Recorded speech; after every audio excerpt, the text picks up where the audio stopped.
Hey guys, welcome back. It is your favorite camp on the left, and I'm back with a little bit more of Nemo's War. Finally, we will have some combat going on. That's the big thing why I've been pushing it this far, is I wanted to show some of the combat. I haven't shown how we attack the enemy ships yet because none of them have been revealed. So this time it will definitely happen because the ocean is full. There are hidden ships all across the board. So let's jump in and draw our next card, see what we're going to have. And we've got ourselves a keep, the Aurora Australis. Few have seen the Southern Lights, the Aurora Australis, as we sailed from Madagascar past Prince Edward's Islands near Antarctica. We joined those few. Ned recalled a whaling story, but what's his name? Conseil and I, dazzled, paid scant attention. Cool. All right, so this is a keep. It means we don't have to test anything, but we're going to hold on to this in our little tableau. Pass if the Nautilus begins an action phase in Cape Horn at the game's end. And, well, at the game's end, if we haven't done that, then we fail it. So this is an easy one to pass. Where's Cape Horn? Should be down the south somewhere. South Atlantic, Cape of Good Hope. Okay, Cape Horn, right here. So we have to begin an action phase there. That's not too hard. We could bug over there. Yeah, and just a couple action points we could get over there, get this passed, but it's only 1 point depending on what type of multiplier we get for that. I think exploration, we'd probably get a decent multiplier. Oh, yeah. Okay. Yeah, this one is definitely one we want to pass because for these, for wonders seen, we get ×7 if we pass this. So this is definitely one we want to try to get a hold of. And I actually just noticed something in looking at these when I was setting them down on my tableau. There's a very, very slight color differential between these. I think the base game comes with 50 cards, so it should be like 1 to 50 is in the base. And then this one should be an expansion, and I think this is the latest expansion. So there's just a slight color differential on it. I mean, it's barely there, noticeable as it is. So looking at the back, it looks like maybe just a little bit, like this one's just a little darker on the back than this one, but you can't really tell, like, if they're just sitting there. My eyesight's not good enough to tell, so I can't really use that to determine what cards are coming up. But you can see they were just a touch off on it. Something I noticed. It's not a big deal. It's not going to affect the game in any way, shape, or form. So, yeah. Okay, so now we got to roll, see where we're going to place our ships. Remember, we're using these as white ones, and this one is my black one, this frosted looking one here. See where we're going to put item as shipping. Okay. Damn, I was kind of hoping for a lull turn because this is about as bad as it can possibly get. Well, crap. All right. 2, 3, and 4. Let's see here. 2, 3, and 4 for the black die. Let's move over back to our, let's see, regular. Okay, so 2 is here, 3 is here, and 4 is here. So we're going to draw 3 ships effectively. Let me do that real quick because we know we're not going to be placing any hidden tokens. In fact, I don't have any more hidden tokens. I have used every single hidden token in the game right now. So let's shuffle up and draw ourselves some ships. Let's see, this is for 2. And this is for 3. And I knocked some out. That's for 4. Okay, well, that's not too bad. These are the 2 that I knocked out. One was a yellow. We'll throw that back in there. It's no big deal, but this is bad. Some of these do have some notoriety. This one's got some notoriety on him. He's going to be a little tougher. So let's take this off because he's getting revealed. And this one is the Hannah Moore. That's not too bad. That's not too bad. No notoriety. 8. It should be pretty easy to do. We could probably get that one taken out. And let's see, another 8, but 2 notoriety. This is where I'm going to have to start trying to do some incite actions to try to get rid of these ships. And now you guys see why I was scooping up as much treasure as possible, because now the ocean's going to start filling up with these ships left and right, and that's going to be a little bit of a problem. Okay, so the 8s aren't too hard to take out. Unfortunately, nothing's near me. I probably should have gone and instead of been one of these little side oceans, been in the main one. That way, when something was revealed, I could have gone after it. Damn, I think I came over here for a treasure token though.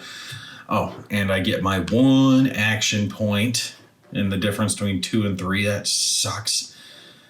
So I have to spend a movement point to go.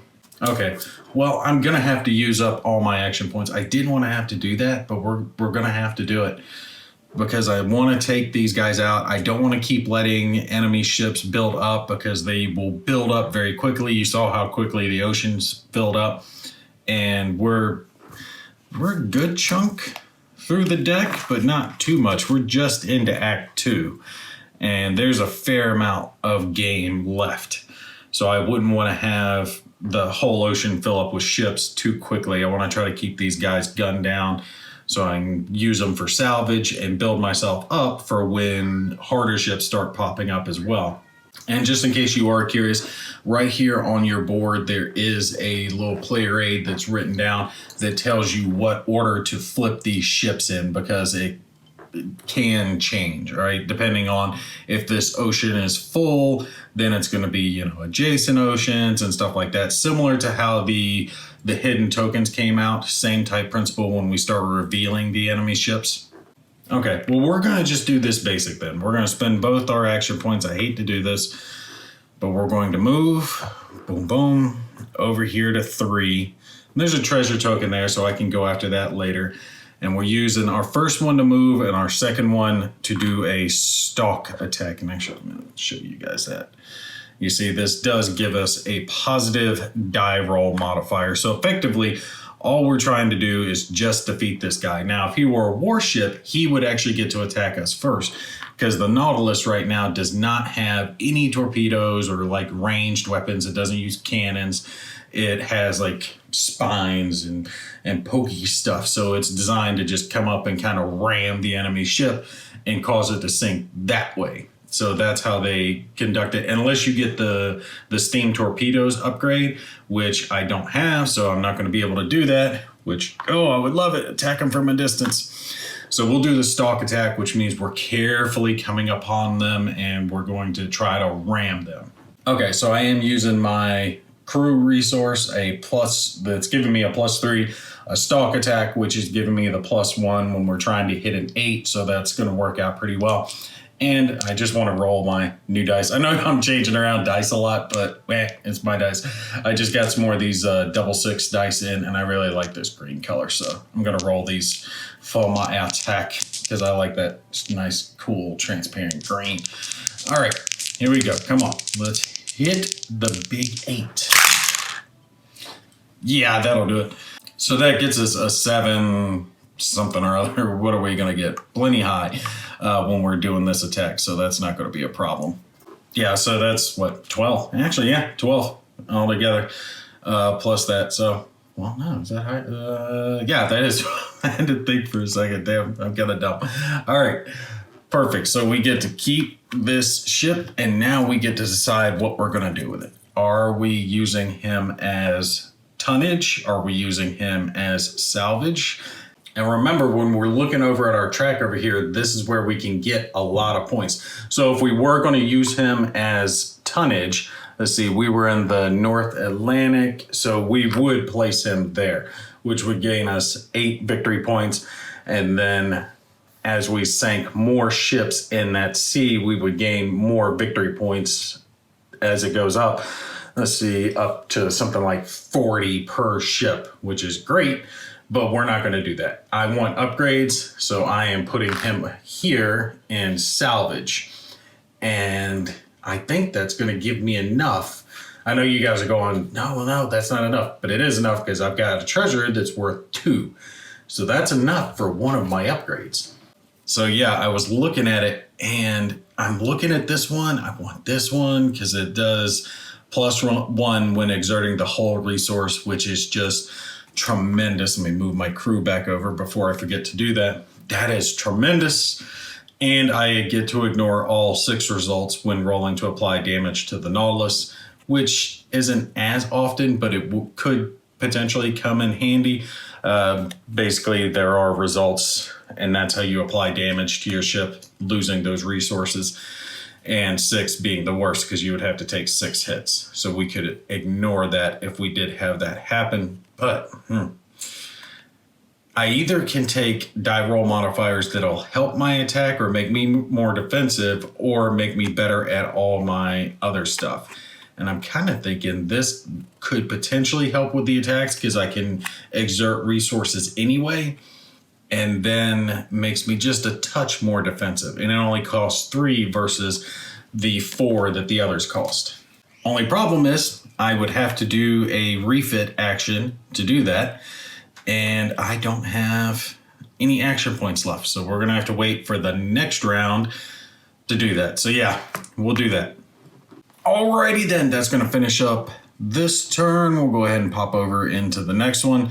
Go straight into the card and see what we're going to have happen. All right, no whammy, no whammy, no whammy, no whammy. What is this? -8. Oh my God, look at that. -8. What is this? What's a keeper? Okay. Required repairs. The Nautilus seemed becalmed only a few yards below the surface of the waves. I suppose that the crew was occupied with interior repairs rendered necessary by the violence of the mechanical movements of the machine. Let's see. Keep. At game's end, pass and score this card's negative victory points if not removed.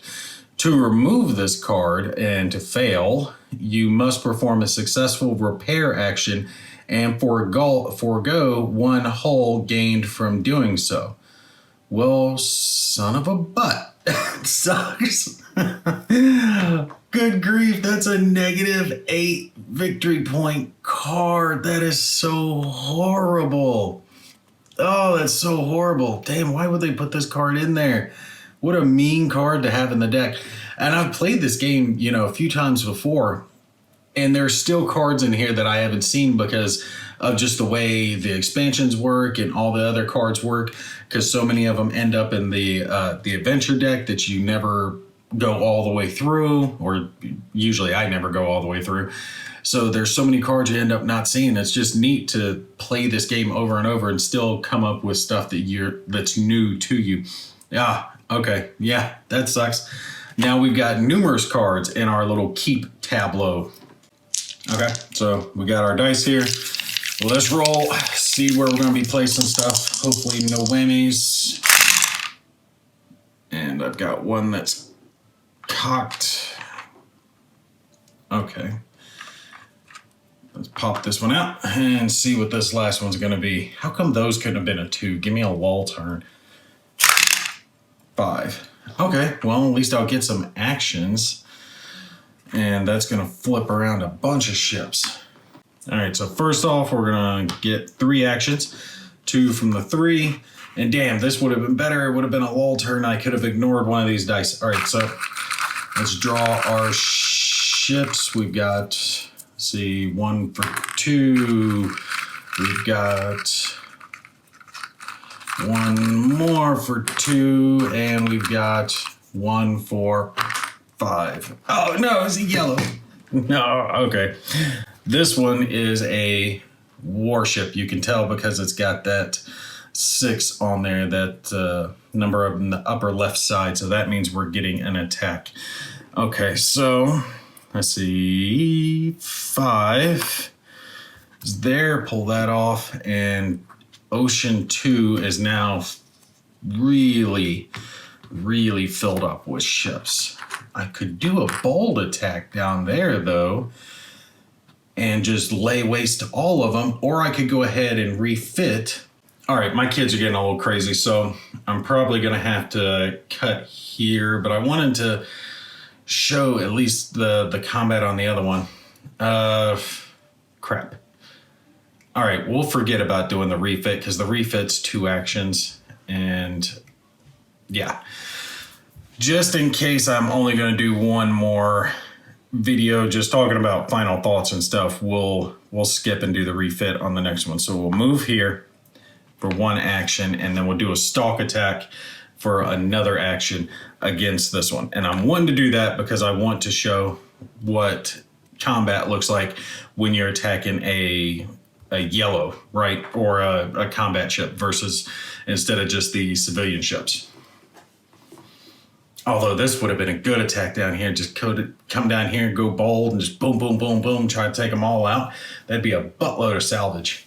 Okay, so when you're doing a combat against one of these ships, they get to roll first. They get to attack first. The combat sequence is here on the table, and it tells you any die roll modifiers that apply and stuff like that. Key thing, you don't want to let a group of warships stay in a single ocean because that's a modifier in their favor. So you want to try to pick off these warships when you can. And for us, generally, it's always good for us to roll high. For warships, it's good for them to roll low. So if they roll low, then they want to go underneath this number. So we see it's a 6 here. We want a 6 or higher because that means we don't take damage. They're going to do a 2d6 roll, modifiers that apply to it. And then if they are underneath this roll, we take damage equal to the lowest die roll. Okay, so let's say our lowest die roll is a 2. We would take 2 hits and then randomly determine them against our resources. And that's how we would apply our damage. Now remember, that's going to happen first. That happens before we get to do our attack because we're doing the ramming. Okay, so warships get to shoot us before we get to attack them. A little different when we got torpedoes that get involved. But again, I don't have torpedoes. All right, so unfortunately, we are not going to have any modifiers that apply. I don't have a reinforced hull, but they don't have any modifiers going in their favor either. So we're just rolling and hoping this is going to be 6 or higher, so no damage for us. And of course, they get to roll a 5. If that 1 had been anything other than a 1, it would have been good to go. We would have passed, been fine. All right, so since they did get the 1, though, that actually works out in our favor a little bit in the fact that it's the smallest hit that we can receive, a single 1. So that gets applied to our resources, and it shows up here along your resource track. You're going to roll a d6. On a 1, you lose a Nemo. On a 2 or 3, you lose crew. On a 4, 5, or 6, you're going to lose a hull. So we'll roll and see what type of damage we get. And of course, we lose some more hull. That's bad. Don't want to keep losing my hull. I'm going to have to repair that. And that sucked. that was horrible. Damn, I can't believe they actually scored a hit. I didn't plan on getting hit by that. But now we just do combat like usual, like you just saw against the white ships, the civilian ships. So we're going to roll a 2d6. And we're going to apply our modifiers again and try to beat their number, which is what? Let's see, they have a 9. So we need a 9 or a better with our modifiers. All right, so they have lost. Natties. Got them natty style, which means we still got them. I'm still going to take these guys as tonnage, though. That way I have enough. Now with this, I should have enough to gain any upgrade that I want. So on the next round, I'll be able to determine what I'm doing that. All right, so since things are getting a little crazy for me here, we'll go ahead and pause at this point. But I did want to make sure I showed at least a little bit of combat versus civilian ships versus warships. Take some damage, unfortunately, as the case may be. But you guys can see how, especially once the ocean starts to fill up, you really want to gun down those ships as much as possible, especially those warships, because they incur negative penalties to so many of your tests, so many of the things that you do, your actions, all that stuff. They start adding that -1 modifier, which really is just going to cut against you. You'll start failing more and more often. So things just kind of get harder as the game goes on. You're just kind of struggling to get to that last bit. All right, but I am about ready to have core space hit the table, so I'm probably going to do one more video on this, just probably a last final thoughts type thing. Maybe talk up a few aspects of the game that I haven't covered just yet, so you guys stay tuned for that. All right, that's going to be it for me. You guys take care. I'll see you in the next one.